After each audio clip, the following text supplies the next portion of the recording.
अस्सलाम वालेकुम friends, everyday science YouTube channel में मैं आप लोगों को खुशामदीद कहता हूं। दोस्तों, हमें पता है कि इस्लाम एक मुकम्मल दीन है और अगर हम सही मायनों में इसकी तालीमात पर अमल करते हैं तो हमें ज़िंदगी गुजारने का मुकम्मल तरीक़ा मिलता है। सूरह अल बकरा की आयत नंबर 282 में अल्लाह ताला ने लेन देन के हवाले से गवाहों के मुकर्रर करने का ज़िक्र किया है।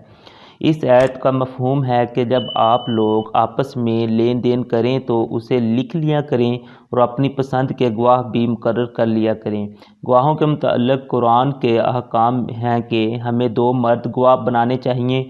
अगर 2 मर्द मुयस्सर ना हों तो 1 मर्द और 2 औरतों को गवाह बनाना चाहिए।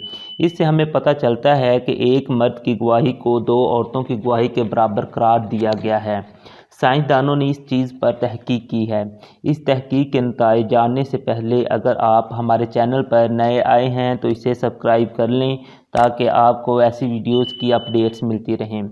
साइंसदानों के मुताबिक औरतों की शॉर्ट टर्म मेमोरी मर्दों की शॉर्ट टर्म मेमोरी से बेहतर होती है। इसका मतलब ये है कि औरतें किसी भी चीज़ को थोड़ी देर के लिए मर्दों से ज़्यादा अच्छे तरीके से याद कर सकती हैं, लेकिन अगर हम लॉन्ग टर्म मेमोरी की बात करें तो मर्द औरतों से बेहतर हैं। इसका मतलब ये है कि मर्द किसी भी चीज़ को लंबे अरसे तक औरतों से ज़्यादा अच्छे तरीके से याद रख सकते हैं। अगर हमने किसी को भी गवाह बनाना हो तो इसका मतलब है उसे वो चीज़ लंबे अरसे तक याद रखनी होती है। यही वजह है कि इस्लाम में 1 मर्द की गवाही को 2 औरतों की गवाही के बराबर करार दिया है।